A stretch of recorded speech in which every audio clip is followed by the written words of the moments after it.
பலம் போதலையும் அப்படி அதிமுக பாஜக கூட்டணிக்கு பலம் போதலையும் அப்படிலாம் கிடையாது. நீங்க வந்து திமுகவை வீழ்த்தக்கூடிய அந்த ஒரு பலம் இல்லையோ? பலம் நல்லா இருக்கு. எப்படி சொல்றேன்னா, மத்தியில் தொடர்ந்து 3 முறை ஆட்சியில் இருக்கும் பாஜக ஏற்கனவே தமிழ்நாட்டுல தொடர்ந்து தோல்விகளை ஆட்சி சந்திச்சிட்டு பண்ண குறைந்த விலை நிறைந்த தரம் தங்கள் தேவைகள் அனைத்தும் ஒரே இடத்தில் ஜெயச்சந்திரன். ஜனநாயகன் பொங்கலுக்கு வருது. பாஜக ஒருவேளை நெருக்கடி கொடுக்குதோ விஜய்க்கு? அதெல்லாம் பேச்செல்லாம் பேசுவாங்க. எல்லாத்துக்குமே இடி ஐடி வந்துச்சுன்னா உங்களை பொலிட்டிக்கலி டார்கெட் பண்றாங்கன்ற மாதிரி தானே ஏதாவது பேசுவாங்க. சிபிஐ வச்சு அந்த மாதிரி சென்சார் போர்டை வச்சு பண்றீங்களோ? விஜய்க்கு ஒரு மார்க்கெட் இருக்குன்னா அந்த மார்க்கெட் ஃபிக்ஸ்டு மார்க்கெட். அது சிவகார்த்திகேயனுக்கு ஒரு மார்க்கெட் இருக்குன்னா அதுவும் ஃபிக்ஸ்டு மார்க்கெட். அதை ஒண்ணுமே டச் பண்ண முடியாது. இல்ல உங்களுக்கு எல்லாம் காம்படிஷனா தானே வந்திருக்காரு. விஜய் நடிகரா இருக்கும் போதே கூட பாஜகவோட சில முரண்பாடுகள் இருக்குல்ல? நிறைய முரண்பாடுகள் இருக்கத்தான் செஞ்சிருக்கு. அதனால அந்த இதுல விஜய்க்கு ஒரு ஃபேம் கிடைச்சா பாஜக ஓட்டு போயிடும். ஜனநாயகன் ஜெயிக்குது, விஜய்க்கு மவுசு கூடுது, விஜயோட பொலிட்டிக்கல் கரியருக்கு அது யூஸ் ஆகுதுன்னா பாஜக வாக்குகள் போயிடும். அது எப்படி ரிலீஸ் தானே ஆகணும். சர்டிபிகேட் தரணும்ல நீங்க. ஒரு பக்கம் மேம் விஜய் எங்க கூட்டணிக்கு வரணும், அதுதான் ஒரு சேஃப். தொடர்ந்து பாஜகவினர் விஜய்க்கு வலை வீசிக்கிட்டு இருக்கிற ஒரு போக்கையே பார்க்க முடியுது. பலம் போதலையும் அப்படி அதிமுக பாஜக கூட்டணிக்கு பலம் போதலையும் அப்படிலாம் கிடையாது. நீங்க வந்து திமுகவை வீழ்த்தக்கூடிய அந்த ஒரு பலம் இல்லையோ? பலம் நல்லா இருக்கு. எப்படி சொல்றேன்னா, மத்தியில் தொடர்ந்து 3 முறை ஆட்சியில் இருக்கும் பாஜக ஏற்கனவே தமிழ்நாட்டுல தொடர்ந்து தோல்விகளை ஆட்சி பண்ண அப்படி தொடர்ந்து பல ஆண்டு காலம் தமிழ்நாட்டை ஆட்சி புரிந்த அதிமுகவும் மத்தியில் பலமுறை ஆட்சியில் தொடர்ந்து இருக்கக்கூடிய பாஜகவும் 2 பெரிய கட்சிகள் கூட்டணி சேர்ந்து அதுவே போதுமான பலம். இன்னும் புதுசா வந்த விஜய்க்கு புதுசா யாரா வந்தாங்கன்னா வரணும்னு கேக்குறீங்களே. உங்க எதிரி இல்ல மேம் அவரு.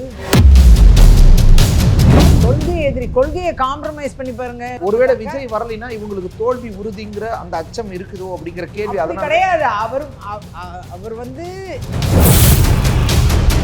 திமுகவை வீழ்த்தணும், வீழ்த்திட்டு விஜய் அந்த இடத்துல வந்து உட்காரணும், தாவேக்கா ஜெயிக்கணும்ன்றதா சாத்தியமாங்கிறது ரொம்ப கஷ்டம் இல்லையா?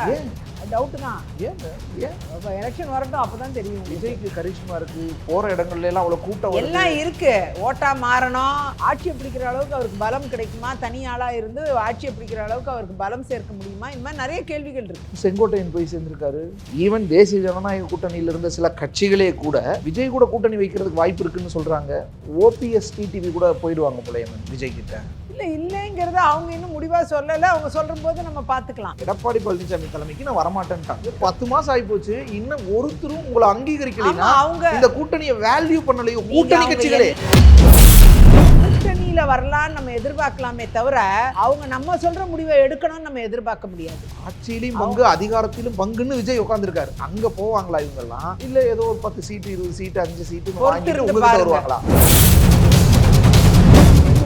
ஒரு கூட்டணி அமைச்சிருக்கு. இப்ப காங்கிரஸ் கழிந்து போகணும்னு நினைக்கிறாங்க. பிரவீன் சக்கரவர்த்தி தமிழ்நாட்டுல பெரிய அறிமுகம் உள்ளவரா என்ன? ஒரு மூத்த நிர்வாகி தான். ராகுல் காந்தி சொல்லாம அவர் போய் பேசியிருக்க வாய்ப்பே கிடையாது. ஏன் காங்கிரஸும் பாஜகவும் விஜய் இவ்வளவு விரும்புறீங்க? வந்தாச்சு மிஸ்டர் கோல்டோட தீபாவளி ஆஃபர் வந்தாச்சு. உங்க toilet cleaner bison toilet cleaner குவாலிட்டியை விட பெட்டர்னு நிரூபிச்சா உங்க மொத்த பணமும் ரீஃபண்ட். பைசன் டாய்லெட் கிளீனர் இப்போது 79 ரூபாயில். உலக தமிழர்கள் அனைவருக்கும் வணக்கம். இன்றைய சிறப்பு நேர்காணலில் நம்மோடு இருக்கக்கூடியவர் மேனாள் சட்டமன்ற உறுப்பினர் பாரதிய ஜனதா கட்சியினுடைய விஜயதாரணி. வணக்கம் மேம். வணக்கம். விஜயினுடைய ஒரு திரைப்படம், அவருடைய கடைசி திரைப்படம் ஜனநாயகன் பொங்கலுக்கு வருது. இன்னும் சில தினங்களில் ரிலீஸ் ஆக போகுது. இந்த நேரத்தில் ஒரு அலிகேஷன்ஸும் வைக்கிறாங்க. சர்டிஃபைடு சென்சாரா இன்னும் தரமாட்டுறாங்க, சர்டிஃபிகேட் ஏதோ இது இருக்குது அப்படின்லாம் பேசிக்கிட்டு இருக்காங்க. பாஜக ஒருவேளை நெருக்கடி கொடுக்குதோ விஜய்க்கு? இல்ல சென்சாருக்கும் அது வந்து டெக்னிக்கல் சென்ட்ரல் கவர்மெண்ட் ஒரு போர்டு தானே அதுவும். அப்ப எல்லாத்துக்குமே இடி ஐடி வந்துச்சுன்னா இவங்களை பொலிட்டிக்கலி டார்கெட் பண்றாங்கன்ற மாதிரி தானே ஏதாவது பேசுவாங்க. சிபிஐ வச்சு அந்த மாதிரி சென்சார் போர்டை வச்சு பண்றீங்களோ? அப்படிலாம் இருக்க வாய்ப்பு இருக்காது. மோஸ்ட்லி அவரோட அந்த அவங்களோட queries எல்லாம் இவங்க கரெக்டா ஆன்சர் பண்ணிட்டாங்கன்னா கிடைச்சிரும்னு நான் நினைக்கிறேன். ஓகே. அப்போ திட்டமிட்டெல்லாம் அது மாதிரிலாம் தெரியல. அந்த மாதிரி டெஃபினட்டா கிடையாது. உறுதியா என்னால சொல்ல முடியும். அப்படிப்பட்ட எந்த விஷயமும் இருக்கவே இருக்காது. டெக்னிக்கலா queries இருக்கும். அதை கரெக்டா ஆன்சர் பண்ணாங்கனாலே அவங்களுக்கு கொடுத்துட போறாங்க. ஏன்னா ரிலீஸுக்கு இன்னும் சில தினங்களை வச்சுக்கிட்டு இன்னும் கொடுக்கலைன்னா நிச்சயமா அவங்க ரிலீஸ் பண்ண தான் போறாங்க. ஏன் நீங்க கவலைப்படுறீங்க? அப்புறம் ஏன் பேசுறாங்க, அவங்க தான் சொல்றாங்க. அதெல்லாம் வரல. பேச்செல்லாம் பேசுவாங்க. ஆனால் அங்கே என்ன queries கேட்டாங்களோ அதுக்கு ஆன்சர் மட்டும் இவங்க முறையாக பண்ணியிருந்தாங்கன்னா கிளியர் ஆகிடும், கிளியர் பண்ணிடுவாங்க. அதனால் அவங்க ஒரு டார்கெட்டட் டேட்டை வந்து அவங்க பிளான் பண்ணுறதுக்கு முன்னாடி சென்சாரை வந்து ஆன்சர் பண்ணியிருக்கணும் ப்ராப்பராக. அது ஏன் இவங்க பண்ணலைங்கிறது ஒரு கேள்வி இருக்குது. ஆகையால் இந்த கிளியரன்ஸ் எல்லாம் பண்ணிக்கிட்டு அவங்க ஒரு டேட்டை அனௌன்ஸ் பண்ணியிருந்தா தான் கரெக்டாக இருந்திருக்கும். அதுதான் கரெக்டாக இருக்கும். விஜய் படம் எல்லாம் முன்னாடி ரொம்ப மாசங்களுக்கு முன்னாடியே சொல்லிடுவாங்கல்ல இந்த டேட்ல வரப்போறோம்னு. இல்லை, அவங்க டேட் சொல்லியிருப்பாங்க. அந்த டேட்டை வந்து சென்சார் கிளியரன்ஸு போன்ற முக்கியமான கிளியரன்ஸ் முன்னாடியே அதை செஞ்சுக்கணும், முன்னாடியே செஞ்சுருக்கணும். நல்ல இன்னொன்று மேம், சில மாதங்களுக்கு முன்னாடியே செஞ்சுட்டு பொங்கல் ரிலீஸ்ன்னு வரும்பொழுது அந்த டேட்டை கொடுத்துருந்தாங்கன்னா கரெக்டாக இருந்திருக்கும். பராசக்தி எல்லாம் கூட வருது அப்படிங்கும்போது இது திமுக தான் இந்த இதை பண்ணுது. பராசக்தியை வச்சு கிளாஸ் விடுறாங்க, விஜய்க்கான அந்த மார்க்கெட்டை வந்து குறைக்கணும், காம்படிஷன்ஸை இது பண்ணணும் அப்படிங்கிற மாதிரிலாம் ஒரு நிறைய பேசுவாங்க. அவங்கவுங்களுக்குள்ள மார்க்கெட்டை யாருமே தடுக்க முடியாதுங்க. ஓகே. ஏன்னா விஜய்க்கு ஒரு மார்க்கெட் இருக்குன்னா அந்த மார்க்கெட் ஃபிக்ஸ்டு மார்க்கெட். அது சிவகார்த்திகேயனுக்கு ஒரு மார்க்கெட் இருக்குன்னா அதுவும் ஃபிக்ஸ்டு மார்க்கெட்டு. அதை ஒன்றுமே டச் பண்ண முடியாது. ஒரே நாளில் இதே இஷ்யூ தியேட்டர் கிளாஸஸ் வரும், குறையும், ஆடியன்ஸ் குறையும், நாட்கள் நீளம். ஓகே, எப்படி பார்க்க தானே போறாங்க, பார்க்க தானே போறாங்க. நாட்கள் நீளம், 2 படமும் எல்லாரும் பார்க்க போறாங்க. அப்போ அதுல சதியெல்லாம் இல்ல, டெஃபினட்டா கிடையாது. நிச்சயமா 2 படமும் நல்லா வரணுங்கிறத எங்களோட ஆசையும். பராசக்தி ஜனநாயகன் ரெண்டுமே நல்லா வரணும். தே ஆர் குட் ஆக்டர்ஸ், அதுல எல்லாம் ஒன்றும் மாற்று கருத்து இல்ல.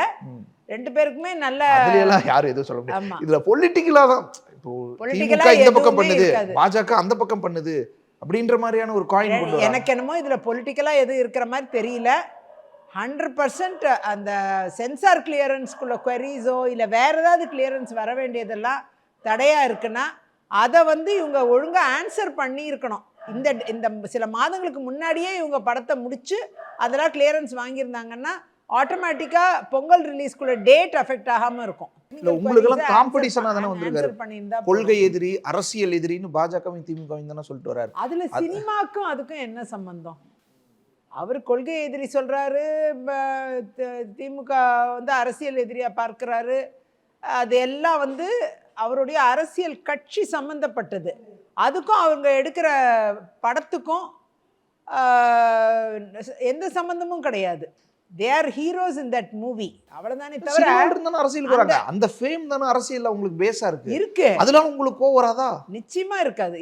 ஏன் சொல்றேன்னா, ஒரு படம்ங்கிறது வந்து அதை சுற்றி இருக்கிற எல்லா விஷயங்களையும் நம்ம பார்க்கணும். மக்களையும் பார்க்கணும், ரசிகர்களை பார்க்கணும், இந்த படத்தை இயக்குறவங்களை பார்க்கணும், அதை ப்ரொடக்ஷன் பண்றவங்கள பார்க்கணும். அது போக அந்த படத்துக்காக உழைத்த எவ்வளவோ மக்கள் இருக்காங்க, எல்லாத்தையும் பார்க்கணும். அப்படி இருக்கும்பொழுது ஒரு பெரிய மிஷினரியா அதில் வேலை பார்க்குது. அப்படிலாம் இவ்வளோ விஷயங்கள் இருக்கும்போது டெக்னிக்கலாக அரசு கேட்கக்கூடிய கேள்விகளுக்கு பதில் சொல்லியிருக்கணும். இவங்க கிளியரன்ஸ் வாங்கணும். கடந்த காலங்களில் சில விஜய் படங்கள் அதில் பல்வேறு விஷயங்கள் சர்ச்சையாக இருந்துச்சு. பாஜகவே கடுமையான எதிர்ப்பு தெரிவித்த காலங்கள்லாம் உண்டு. ஹெச் ராஜா மெர்சல் திரைப்படம் குறித்த அந்த நேரங்களில் நிறைய விமர்சனங்களை வச்சுருந்தாங்க. பாஜக அப்போ தலைவராக இருந்த தமிழிசை சவுந்தரராஜன் தொடங்கி பல்வேறு தரப்பினர், பாஜகவினர் டார்கெட்டடாக அந்த படத்தை நோக்கி பல்வேறு விமர்சனங்களை வச்சுருந்தாங்க. அந்த டைமில் தான் ஜோசப் விஜய் அப்படின்னு சொல்லி ஹெச் ராஜா சொன்னது, எடுத்து போட்டது, இதெல்லாம் கடும் சர்ச்சையாயிருந்துச்சு. ஸோ கடந்த காலங்களில் இருந்தே விஜய் படங்களுக்கு, விஜய் அரசியல்வாதியாக வந்ததுக்கு பிறகுன்னு நான் கேட்கல, விஜய் நடிகராக இருக்கும்போதே கூட பாஜகவோட சில முரண்பாடுகளாக இருந்திருக்குல்ல. பாஜகவோடு மட்டும் கிடையாது, பல கட்சிகளோட முரண்பாடு இருந்திருக்கு. விஜயோட படங்களாக இருக்கட்டும், விஜயோட அறிவிப்புகளாக இருக்கட்டும், நிறைய முரண்பாடுகள் இருக்கத்தான் செஞ்சிருக்கு. அதனால அந்த இது விஜய்க்கு ஒரு ஃபேம் கிடைச்சா பாஜக ஓட்டு போயிடும். ஜனநாயகன் ஜெயிக்குது, ஜனநாயகன் படம் ரிலீஸ் ஆகுதுன்னா விஜய்க்கு மவுசு கூடுது, விஜயோட பொலிட்டிக்கல் கரியருக்கு அது யூஸ் ஆகுதுன்னா பாஜக வாக்குகள் போயிட்டு பயப்படல. அது எப்படி ரிலீஸ் தானே ஆகணும், சர்டிஃபிகேட் தரணும் இல்லை நீங்க. அது இனிமேல் அது வரும். டெக்னிக்கலாக அவங்க பெரிய ஆன்சர் பண்ணால் சர்டிஃபிகேட் கொடுத்துருவாங்க. எனக்கு என்னமோ அதில் ஒன்றும் டிஃபிகல்ட்டி இருக்க மாதிரி எனக்கு தெரியல. தனிப்பட்ட முறையில் ஒரு அரசியல்வாதி விஜயதாரணியா நடிகர் விஜயனுடைய நடிப்பையோ அல்லது அவருடைய திரைப்படங்களையோ எப்படி பார்வையிடுறாங்க? ஏன்னா கடைசி படம் வேற இது. ஸோ உங்களுடைய இல்லை, நான் அதிகமாக விஜய் படங்கள் நிறைய பார்த்துருக்கேன், ரொம்ப விரும்பி பார்ப்பேன். விஜய், அஜித், சிவகார்த்திகேயன் இவங்க எல்லார் படங்களும் நான் விரும்பி பார்க்கக்கூடிய படங்கள். அது மாதிரி நிறைய நடிகர்கள் இருக்காங்க. காலந்தொட்டே நம்ம வந்து சினிமாவில் இருக்கக்கூடிய நிறைய எம்ஜிஆர் காலத்துலேருந்து உள்ள படங்கள் எல்லாமே நான் பார்த்துருக்கேன். இப்போ அது மாதிரி விஜயும் ஒரு சிறந்த நடிகர், அதனால அவர் படங்களையும் நான் பார்த்துருக்கேன். அது எனக்கு ஒன்றும் மாற்று கருத்தெல்லாம் ஒன்றும் கிடையாது. ஓகே. ஸோ இப்போ கடைசி படம்ல அதுக்காக கேட்குறேன். அதையும் பார்ப்பேன். பார்ப்பீங்க? ஆமா. ஓகே. என்ன மேம் உங்களை கொள்கை எதிரியா உங்க கட்சியை சொல்லிட்டு வரவரு? அவர் நடிப்பு வேற, அவரோட அரசியல் பிரவேசம் வேறையா நாங்க பார்க்கிறோம். அவர் அரசியல்ல எடுக்கக்கூடிய முடிவுகள் நாளைக்கு கொள்கையை காம்ப்ரமைஸ் கூட பண்ணிக்க வாய்ப்பு இருக்கும். அப்படியா? அதெல்லாம் எவ்வளோ பேர் பண்றாங்க இல்லையா, எவ்வளோ கட்சிகள் கொள்கையை காம்ப்ரமைஸ் பண்ணி தேர்தல் கூட்டணிகள் அமைச்சுக்கிறாங்க, நிறைய நடக்குது, இதெல்லாம் நடக்குது. இவர் அதை செய்யணும்னு நம்ம எதிர்பார்க்கல, அதெல்லாம் எதிர்பார்க்கல. ஆனா அதே நேரம் அரசியல்னு வரும்போது அதோடைய பார்வை வேற, தேர்தலுங்கிறது அதோடைய பார்வை வேற, நடிப்புங்கிறது ஒரு பார்வை வேற, அது அவருடைய தொழில். அது தொழில் ரீதியாக அவர் ஒரு படத்தை கொடுத்துருக்கிறாரு, அவர் நடிப்பை நாம் வந்து பாராட்டுறோம், அவர் சிறப்பாக நடிக்கிறாரு. அதற்குண்டான மதிப்பெண்கள் நிச்சயமாக எல்லா மக்களும் கொடுக்குற மதிப்பெண்கள் மாதிரி நானும் ஒரு மதிப்பெண்ணை கொடுப்பேன், நிச்சயமாக கொடுப்பேன். அந்த வகையில் வந்து அவர் படங்களை பார்க்குறதே ஒரு தப்புன்னா, அவர் அரசியலில் வந்தாருங்கிறதுக்காக அவர் படத்தையே பார்க்கக்கூடாதுன்னா அது தப்புன்னா அது சரியில்லைன்னு நான் நினைக்கிறேன். நிச்சயமாக பார்ப்போம். ஜனநாயகன் FDFS போயிடுவீங்க. ஆமாம், பார்த்து நிச்சயமா அது நல்ல விமர்சனமோ மோசமான விமர்சனமோ நிச்சயமா விமர்சனமும் பண்ணுவோம். ஓகே. பராசக்தி அதையும் பார்ப்போம். அவரும் ஒரு சிறந்த நடிகர். இது வேற திராவிடியன் ஐடியாலஜி, இந்தி எதிர்ப்பு காலகட்டத்தில் நடந்த கதைக்கலன்றாங்க. ஆப்வியஸ்லி அப்போ நீங்கள் முன்பு காங்கிரஸ் கட்சியில் இருந்தீங்க, காங்கிரஸையும் கடுமையான விமர்சனங்கள், அது காங்கிரஸ் மீதான காங்கிரஸ் எதிர்ப்பு அப்போ இருந்திருக்கும், ஏன்னா அவங்க ஆட்சிகள். அப்படிங்கும்போது அப்போ ஆமா, அந்த மாதிரி படங்கள் எல்லாம் பார்த்து இவங்க உண்மையை சொல்றாங்களா பொய் சொல்றாங்களான்னு ஜட்ஜ் பண்றதுக்காக அதுக்காவது பார்க்கணும் இல்லையா? எப்படி பார்த்துருவோம். ஆமா, பார்ப்போம். பார்த்துட்டு அதை நம்ம we have to be judgmental about that movie. Okay okay ma'am. இன்னொரு பக்கம் மேம், விஜய் எங்க கூட்டணிக்கு வரணும், எங்க கூட்டணிக்கு வந்துடணும், அதுதான் அவருக்கு சேஃப், இங்க அனுபவங்கள் நிறைய இருக்கு அப்படின்னு தொடர்ந்து பாஜகவினர் விஜய்க்கு வலை வீசிக்கிட்டு இருக்கிற ஒரு போக்கையே பார்க்க முடியுதே, ஏன்? அப்படி இல்லை. அதாவது திமுகவை வீழ்த்த வேண்டும் என்ற ஒற்றை நிலைப்பாடோடு இருக்கக்கூடிய எல்லாரும் ஒன்றிணையணும் அப்படிங்கிறது பாஜகவோட ஒரு நிலைப்பாடாக இருக்குது, அதில் மாற்றுக்கருத்து இல்லை. ஆனால் அதே நேரம் யார் யார் ஒன்றிணைகிறாங்கங்கிறது இப்போ வருங்காலம்தான் சொல்லும். ஆகையால அந்த ஒற்றை நிலைப்பாடுக்காக தான் அந்த வார்த்தைகள் வருது. பலம் போதலையோ அப்படி இல்லை. அதிமுக பாஜக கூட்டணிக்கு பலம் போதலையோ அப்படிலாம் கிடையாது. நீங்க வந்து திமுகவை வீழ்த்தக்கூடிய அந்த ஒரு பலம் இல்லையோ? பலம் நல்லா இருக்கு. எப்படி சொல்றேன்னா, மத்தியில் தொடர்ந்து 3 முறை ஆட்சியில் இருக்கும் பாஜக, ஏற்கனவே தமிழ்நாட்டில் தொடர்ந்து தோல்விகளை ஆட்சி பண்ண பாஜக, அதே மாதிரி தமிழ்நாட்டில் பல முறை ஆட்சியில் இருந்த அதிமுக, தொடர்ந்து பல முறை தொடர்ந்து போன 10 ஆண்டுகள் தொடர்ந்து ஆட்சியில் வேற இருந்தாங்க. அப்படி ஆட்சியில் இருந்த அதிமுக இவர்கள் 2009க்கு பிறகு தொடர்ந்து தோத்துக்கிட்டே இருக்கிற அதிமுக பாஜக தமிழ்நாட்டில் இல்ல, அதாவது 2021 வரை அதிமுக ஆட்சியில் இருந்தது இல்லையா? அதுக்கு முன்னாடி 19லயே கடுமையான தோல்வி இல்லை. அத மாதிரி மாறி மாறி அதிமுக வந்துட்டு தான் இருக்கு. நீங்க அப்படி தொடர்ந்து பல ஆண்டு காலம் தமிழ்நாட்டை ஆட்சி புரிந்த அதிமுகவும் மத்தியில் பல முறை ஆட்சியில் தொடர்ந்து இருக்கக்கூடிய பாஜகவும் 2 பெரிய கட்சிகள் கூட்டணி சேர்ந்தோம். அதுவே போதுமான பலம். அதுவே போதுமான பலம். இன்னும் புதுசா வந்த விஜய்க்கு புதுசா யாரா வந்தாங்கன்னா வரணும்னு கேக்குறீங்களே, போனஸ் வரணும்னு போனஸ் அவங்க எல்லாம் வந்த விஜய் வரணும், இங்க வந்தா அவருக்கு நல்லது, நம்ம எல்லாம் ஒத்த கருத்துடையவங்க ஒண்ணா நிக்கணும். ஒத்த கருத்துடைய எல்லாரும் ஒரே அணியில் இருந்தா எதிரி இல்ல மேம் அவரு. அவங்க எதிரியோ அவர் விஜய் உங்க எதிரி தானே, பாஜகவின் எதிரி தானே, கொள்கை எதிரி மட்டும் தானே சொல்லி இருக்காரு. கொள்கை எதிரினா எல்லாமே எதிரி தானே சொல்ல கிடையாது. கொள்கை எதிரி, கொள்கையை காம்ப்ரமைஸ் பண்ணி பாருங்க. மகாராஷ்டிரால சிவசேனா வந்து கொள்கையை காம்ப்ரமைஸ் பண்ணி காங்கிரஸோட இணைஞ்சு கூட்டணி அமைச்சாங்க. அவங்க ஒரு சில வெற்றிகளை பெற்றாங்க, இல்லைன்னு நம்ம சொல்ல முடியாது. அது மாதிரி பாஜக தேசியவாத காங்கிரஸோட கூட்டணி வச்சிருக்கு. அதனால கொள்கையை முரணான கொள்கைகள் இருப்பவர் கூட ஒன்றாக பயணிக்கக்கூடிய தளம் வந்து தேர்தல் களம். அந்த தேர்தல் களம் என்பது வந்து ஒரு தீய சக்தியை வீழ்த்த வேண்டுமானால் நிச்சயமா அதற்கு எதிரணியில் எல்லோரும் இணைந்து போராடுவார்கள், பலன் கிடைக்கும். என்ன அவசியம் இருக்கு மேம்? அதிமுக பாஜகவே போதுமான பலத்தோட இருக்குதுன்னா உங்களை கொள்கை எதிரின்னு டிக்ளேர் பண்ணிட்டு அரசியலுக்கு வரக்கூடிய ஒருவர் நம்ம கூட்டணிக்கு வரணும்னு தவம் இருக்கிறதுக்கு என்ன அவசியம் இருக்கு? அவர் வந்தா வரட்டும், வரலனாலும் ஒண்ணும் இல்ல. அதை பத்தி நமக்கு வரணும்ன்றாங்கல்ல முன்னாள் தலைவர்கள் இருந்து, இன்னாள் தலைவர்கள், அது அவருடைய விருப்பம், அது அவருடைய விருப்பம். அதெல்லாம் பாஜகவில் வந்து யாரையும் வந்து கட்டாயப்படுத்தி எதுலையும் கொண்டு ஒருவேளை விஜய் வரலைன்னா இவங்களுக்கு தோல்வி உறுதிங்கிற அந்த அச்சம் இருக்குதோ அப்படிங்கிற கேள்வி அப்படி அதனால கிடையாது. அவர் வந்து திமுகவை எதிர்க்கும் நிலையில் இருப்பதால் அவருக்கு அந்த ஒரு அவர் பார்வை அவர் திமுகவை மேல. அதிமுகவை பாஜகவை எல்லாரையும் தானே எதிர்க்கிறாரு. அவர் எல்லாரும் எதிர்க்கனா ஏத்துட்டு நிக்கட்டும், யாருக்கு என்ன இப்போ, அதை பத்தி பிரச்சனையே கிடையாது, புரியுதுங்களா? ஆனா திமுகவை வீழ்த்த வேண்டும் என்ற ஒரு நிலைப்பாடு அவருக்கு இருக்குமே, ஆனால் அவருடைய நிலைப்பாடு வேற மாதிரி இருக்கணும். அண்ட் இன்னும் அது இல்லைன்னா அது அவருடைய சொந்த விருப்பம். அது நம்ம யாருமே தலையிட மாட்டாங்க. திமுகவை வீழ்த்தணும், வீழ்த்திட்டு விஜய் அந்த இடத்துல வந்து உட்காரணும், தாவேக்கா ஜெயிக்கணும்ன்றதான் அது சாத்தியமாங்கிறது ரொம்ப கஷ்டம் இல்லையா? ஏன் டவுட் தான். ஏன் மேம்? ஏன் எலெக்ஷன் வரட்டும், அப்பதான் தெரியும். விஜய்க்கு கரிஷ்மா இருக்கு, போற இடங்கள்ல எல்லாம் அவ்வளவு கூட்டம் எல்லாம் இருக்கு.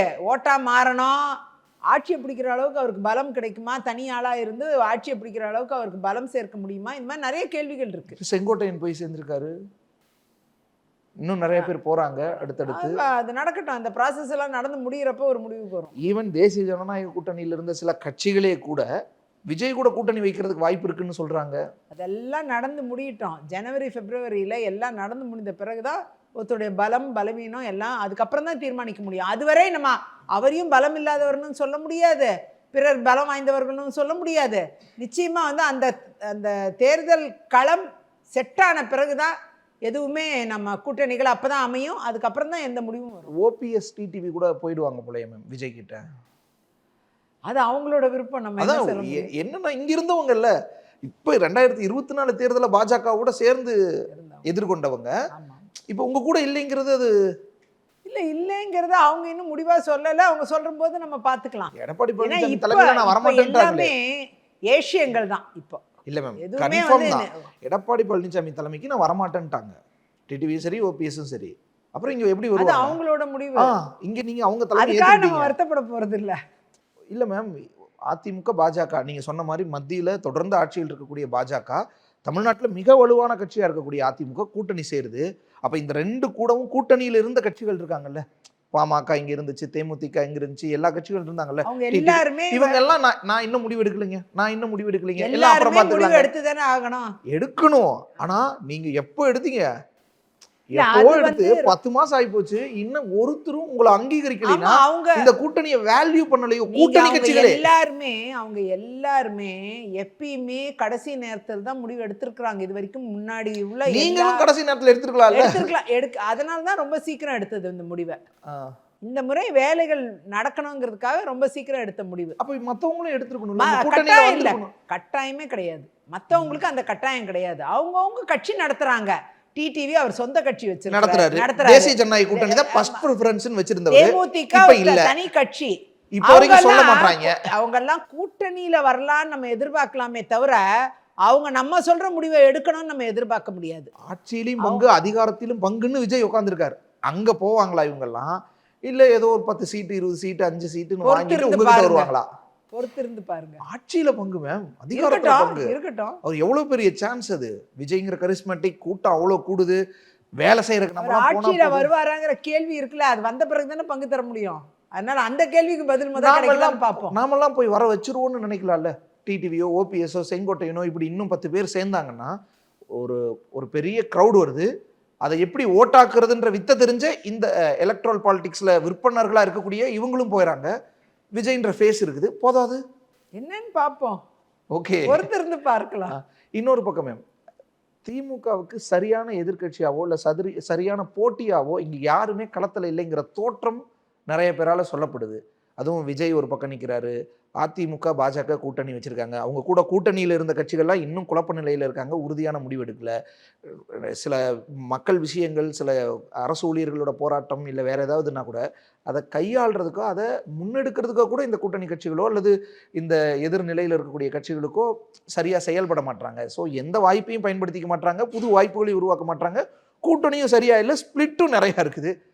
இது திமுகக்கு எதிரியே இல்லைன்ற நிலைமை இந்த தேர்தல் கொண்டு வந்துருச்சோ? அதான் நிறைய மைனஸ் நீங்க சொல்றீங்க. அது எல்லாமே பிளஸ்ஸா மாறக்கூடிய சூழ்நிலை விரைவில் வரும். ஒரு மாசம் பொறுத்துருங்க, தேர்தல் வந்துரும்ல. அறிவிச்சிருவாங்க. தேர்தல் மார்ச் தானே, அறிவிச்சிருவாங்க. மார்ச்சில் தான் அறிவிப்பு. ஓகே, இன்னும் நமக்கு 2 மாசம் டைம் இருக்கு. 2 மாசத்துல என்ன பண்ணிட எல்லாம் முடியும்? நடக்கும். 2019 இருந்து 2 நிமிஷத்துல நடக்கிற விஷயம் எல்லாமே. அது ஓகே 2 மாசம் டைம் இருக்கு, நிறைய டைம் இருக்கு. 19லயும் இதே மாதிரி லாஸ்ட் மினிட்ல ஒரு பெரிய அலைன்ஸ் ஃபார்ம் பண்ணீங்க, தேசிய ஜனநாயக கூட்டணி பண்ணாங்க. ஆனா அது வேலைக்காகல இல்ல, லாஸ்ட் மினிட்ங்கிறனால பெருசா சோபிக்க முடியாம போயிடுச்சுல்ல. அதே நிலைமை அப்புறம் இல்ல, ரிப்பீட் அதுக்கு தான் அதிமுகவும் பிஜேபியும் ரொம்ப முன்னாடியே கூட்டணி அமைச்சாங்க. Last minute கூட்டணியே இருக்கக்கூடாதுன்ட்டு. பிற கட்சிகளோட கூட்டணி மெதுவா வந்தாலும் ஒன்றும் இல்லை. மெயினான கட்சிகள் கூட்டணி ஆல்ரெடி அமைச்சிட்டோம். அதான் பேசிக் தமிழ் மாநில காங்கிரஸ் ஒத்துக்குச்சு. தமிழ் மாநில காங்கிரஸும் கூட்டணியில இருக்காங்க. ஃபவுண்டேஷன் நல்லா இருக்கு. ஸோ காங்கிரஸ் வடிவத்தில் தமிழ் மாநில காங்கிரஸ் ஒன்று இருக்கு. அதே மாதிரி ஒரு பலம் பொருந்திய ஒரு தலைவர் இருக்கார் அங்கேயும், திரு ஐயா ஜி.கே. வாசன் அவர்கள். அதே மாதிரி திமுக ஒரு கூட்டணி அமைச்சிருக்கு. ஆல்ரெடி இருக்கிற கூட்டணி, அவங்க கூட்டணி உறுப்பினர்கள் யாரா இருந்தாங்களோ அதுலேருந்து இப்போ காங்கிரஸ் கழிந்து போகணும்னு நினைக்கிறாங்க.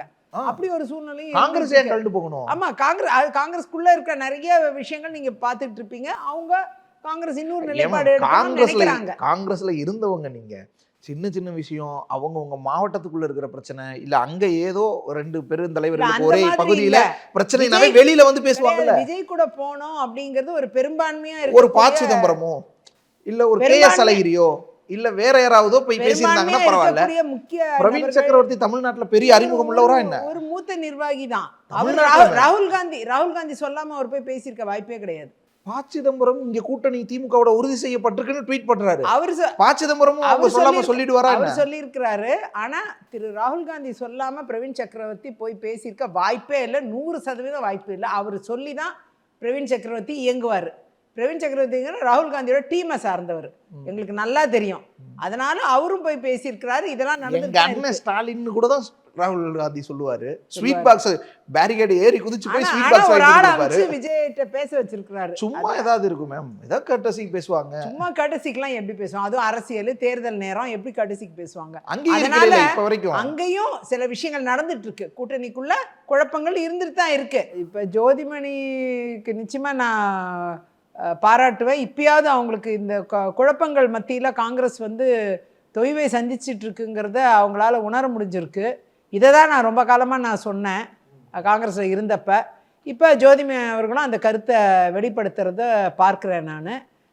காங்கிரஸோட வீழ்ச்சிக்கு காங்கிரஸ்க்குள்ளே இருக்கிறவங்களே காரணமாக இருக்கிறாங்க அப்படிங்கிறது அவங்களும் இப்போ ஏற்றுக்கிட்ட உண்மையாக தான் நான் பார்க்குறேன். திமுக மாதிரியான வலுவான கூட்டணியில் எம்எல்ஏ தொகுதி எவ்வளோ வந்தாலும் அது சீட்டு, எந்த சீட்டு எவ்வளோ கிடைச்சாலும் அது அப்படியே எம்எல்ஏவாக மாறுற ஒரு வாய்ப்பு இருக்கக்கூடிய ஒரு கூட்டணியை விட்டுட்டு நீங்களே விஜய்க்கு ஓட்டா மாறுமான்னு தெரியல, முதல்ல பார்ப்போன்றீங்க. அப்படி ஒரு அணிக்கு போயிடுவாங்க. காங்கிரஸ்ல இருந்து விருப்பப்படுறாங்க நிறைய பேர். அப்படி இருக்கும்போதே விருப்பப்படுறாங்க. ஆமா, காங்கிரஸ் நிறைய பேர் விஜய் கூட போகணும்னு ஆசைப்படுறாங்க. அதான் மேம், உள்ள இருக்கிற சிக்கல்கள் பிரச்சனையில செல்வ பெருந்தகை மேல ஏதாவது ஒரு கோவம் இருக்கலாம், அவர் தலைமைக்கு மாற்ற நம்ம வரணும்னு நினைக்கிறவங்களா இருக்கலாம், இல்லது வேற யாராவது வரணும்னு நினைக்கிறவங்களா இருக்கலாம், உட்கட்சி பிரச்சனை இல்லது எனக்காக சப்போர்ட் பண்ணாம விட்டாருன்ற கோபத்துல கொஞ்சம் பேர் பேசலாம். 1000 காரணம் இருக்கலாம். ஆனா ஆக மொத்தம் நிறைய பேர் காங்கிரஸ்ல விரும்புறாங்க விஜய் கூட போகணும்னு. அது மட்டும் எனக்கு நல்லா தெரியுது.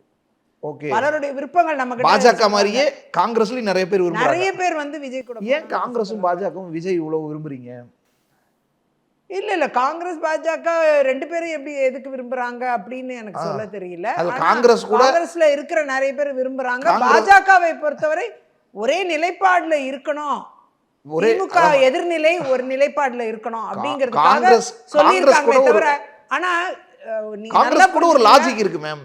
நீங்க நல்லா புரிஞ்சுக்கங்க. அவர் காங்கிரஸை எதிரின்னு அறிவிக்கல, எதுவும் சொல்லல விஜய், காங்கிரஸை பற்றியே பேசுறது இல்லை. ஸோ அங்கே கூட ஒரு நேச்சுரல் அலைன்ஸ்க்கான வாய்ப்பு இருக்குது. ஏற்கனவே ராகுல் காந்தியோட எல்லாம் நல்லா பேசக்கூடிய நபர் தான். ஸோ இந்த கரூர் ஸ்டாம்பேட் இஷ்யூவில் கூட ராகுல் காந்தி பேசியிருந்தார். இப்படி ஒரு நெருக்கம் ஆல்ரெடி இருக்குது, கடந்த காலங்கள்லேயே இருந்திருக்கு.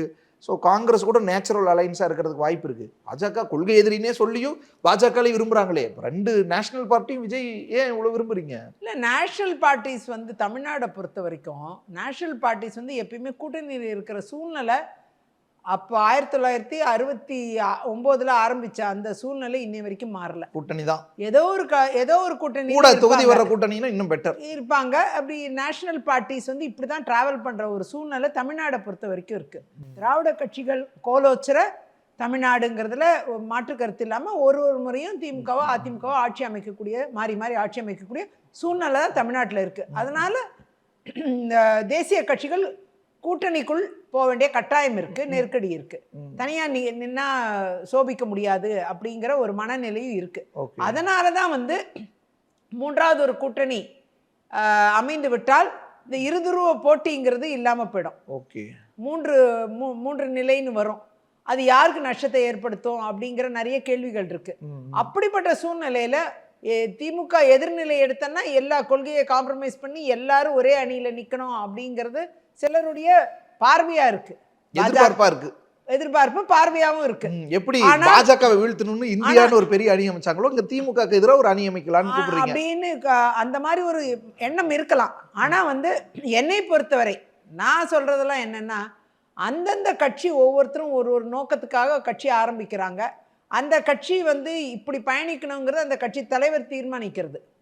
அப்போ அதுல வந்து அறிவுரை சொல்ல முடியும், சாதக பாதகங்களை கூற முடியுமே தவிர யாரும் கட்டாயப்படுத்த முடியாது. அவங்கவுங்க எடுக்கிற நிலைப்பாடு அவங்கவுங்க நன்மை தீமைக்கு இருக்கும். அது என்னவா போய் முடியுங்கிறது தேர்தல் முடிஞ்ச உடனே அது ரிசல்ட்டை பார்த்த உடனே ஐயோ நம்ம இந்த தப்பு செஞ்சிட்டோம் அப்படிங்கிறத அப்புறம் ஃபீல் பண்ற மாதிரி இருக்கும். ஓகே. அப்படிதான் இது போய் முடிய போகுது. Okay ma'am. கன்னியாகுமரி எப்படி இருக்கு மேம்? இங்கே இன்சார்ஜ் வேற, கன்னியாகுமரி டிஸ்ட்ரிக்ட் எப்படி இருக்கு? ஏற்கனவே அங்கே அதிமுகவை தாண்டி பாஜக, காங்கிரஸ், மார்க்சிஸ்ட் கம்யூனிஸ்ட் கட்சி இவங்க கொஞ்சம் ஸ்ட்ராங்கா இருக்கக்கூடிய பகுதி. நாம் தமிழர் கட்சி வந்து அதுவும் அங்க ஓரளவு வளர்ந்துருந்தாங்க. நேஷனல் பார்ட்டிஸ் தான் தேசிய கட்சிகளுக்கான இடம் அது. ஓகே. கன்னியாகுமரிங்கிறது அது மாதிரி திமுகங்கிறது தேசிய கட்சிகளோட உள்ள பலத்தோட சேர்ந்து பயணிக்கக்கூடிய இடத்துல தான் எப்பயுமே இருக்கு. விஜய் இப்ப வருகையில எப்படி மாறி இருக்கு? விஜய் வருகையில அது மூன்றாவதா அது அந்த அந்த வாக்குகள் எப்படி போகுங்கிறது அதுக்கப்புறம் தான் பார்க்கணும். அதை தேர்தல்ல தான் அது நீங்க ஒரு இன்சார்ஜா அந்த பகுதியில எப்படி களம் மாறி இருக்குன்னு பாக்குறீங்க? இல்ல விஜய்க்குன்னு சிக்கலா இருக்குன்னு பாக்குறீங்களா இல்ல சிக்கல் இல்லையா? இல்ல பெரிய சிக்கலா தெரியல பொறுத்த வரைக்கும். விஜய் இம்பாக்ட்ங்கிறது விஜய் இம்பாக்ட் ஒரு சுமாரா இருக்கு இல்லைன்னு நம்ம சொல்ல முடியாது. ஓகே. இருக்கு. அது எந்த அளவுக்கு இப்ப வட மாநிலங்கள்ல வட மாவட்டங்கள்ல எந்த அளவுக்கு இம்பாக்ட் ஆயிருக்கோ அவ்வளோ இம்பாக்ட் அங்க இல்ல. சோ பிரச்சனை இல்லைங்கிற இருக்கு, அவ்வளோ பிரச்சனையா தெரியல. ஓகே. ஓகே. நன்றி மேம். உங்களுடைய நன்றி, வணக்கம். குறைந்த விலை, நிறைந்த தரம், தங்கள் தேவைகள் அனைத்தும் ஒரே இடத்தில். ஜெயச்சந்திரன். அது இது அப்படி இப்படின்னு எப்படி பார்த்தாலும் இதுதான் ஹிட்டான ஆஃபர். உங்க toilet cleaner bison toilet cleaner குவாலிட்டியை விட பெட்டர்னு நிரூபிச்சா உங்க மொத்த பணமும் ரீஃபண்ட். பைசன் டாய்லெட் கிளீனர் இப்போது 79 ரூபாயில்.